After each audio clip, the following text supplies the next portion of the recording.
Hi friends, welcome back to our channel. இது நம்ம உண்டு சிங்காரி. இன்றைக்கி நம்ம என்ன பார்க்க போகிறோன்னா பூரியும் ஒயிட் குருமாவும். 1 கிலோ மைதா மாவு எடுத்துக்கோங்க, 1 டம்ளர் ரவை ஆட் பண்ணிக்கோங்க, 1 ஸ்பூன் சர்க்கரை போட்டுக்கோங்க, தேவையான அளவுக்கு உப்பு சேர்த்துக்கோங்க, 3 டீஸ்பூன் எண்ணெய் ஆட் பண்ணிக்கோங்க. இதெல்லாம் நம்ம ப்ரிப்பேர் பண்ணுறதுக்கு முன்னாடியே சைடில் ஒரு ஹாட் வாட்டர் வச்சுக்கோங்க. ஏன்னா இந்த டோவை நம்ம ரெடி பண்ண போகிறது சுடு தண்ணி விட்டு தான். கொஞ்சம் கொஞ்சமாக ஹாட் வாட்டரை ஆட் பண்ணிக்கிட்டு நல்லா கலந்து விட்டுக்கோங்க.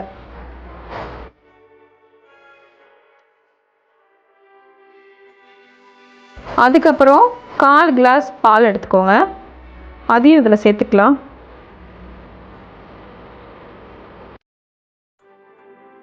நல்லா பிசைங்க. நல்லா டோ சாஃப்டாக ரெடி ஆகும். அப்போ தான் பூரி நல்லா உப்பி வரும், ரொம்ப டேஸ்ட்டாகவும் இருக்கும்.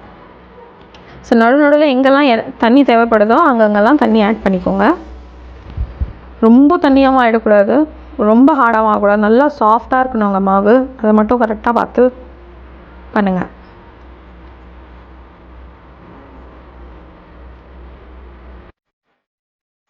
மாவுலாம் நல்லா செட் ஆனதுக்கப்புறம் மேலே ஒரு 2 டேபிள் ஸ்பூன் எண்ணெய் ஊற்றி ஒரு 2 பிசைஞ்சிக்கலாம் திருப்பி. அதுக்கப்புறம் 5 to 10 மினிட்ஸ் இந்த டோ ஊறட்டும்.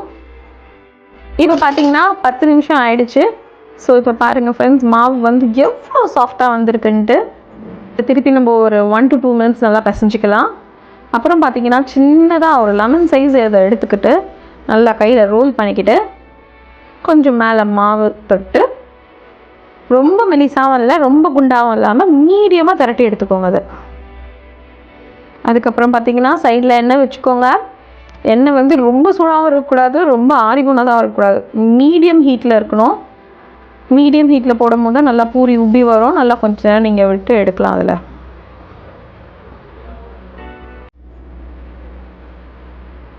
பார்த்திங்கன்னா நல்லா பூரி உப்பி வந்திருக்கு.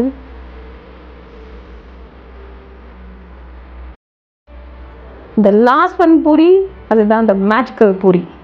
இந்த பூரி போடும்போது என் பையன் ரொம்ப சந்தோஷப்பட்டான், வாவெலாம் சொன்னாங்க. அங்கே ஒயிட் குருமா எப்படி செய்கிறதுன்னு பார்த்துடலாம்.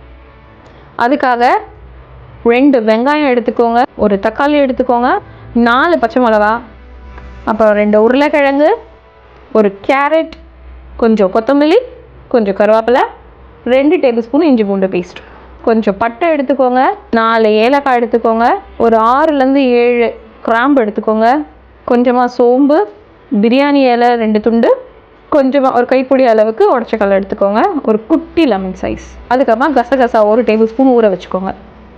ஸோ ஃபஸ்ட் பார்த்தீங்கன்னா கடாய் வச்சுக்கோங்க, அதில் கொஞ்சமாக ஆயில் விட்டுடுங்க. பட்டை, கிராம்பு, ஏலக்காய், சோம்பு இது எல்லாமே ஆட் பண்ணிக்கோங்க. அப்புறம் வெங்காயத்தை ஆட் பண்ணிடலாம், கருவேப்பிலை ஆட் பண்ணிடலாம், பச்சை மிளகா போட்டுக்கோங்க, உருளைக்கிழங்கு போட்டுடுங்க, கேரட் சேர்த்துடுங்க.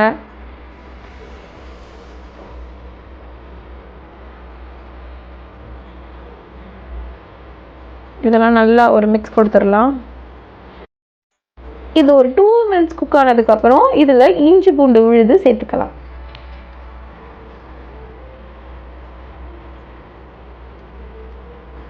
ஒரு 2 to 3 மினிட்ஸ் அப்படியே இருக்கட்டோங்க. இப்போ தான் அந்த இஞ்சி பூண்டோட ஸ்மெல்லாம் போயிடும். பச்சை வாசனை போனதுக்கப்புறம் தக்காளி ஆட் பண்ணிக்கலாம்.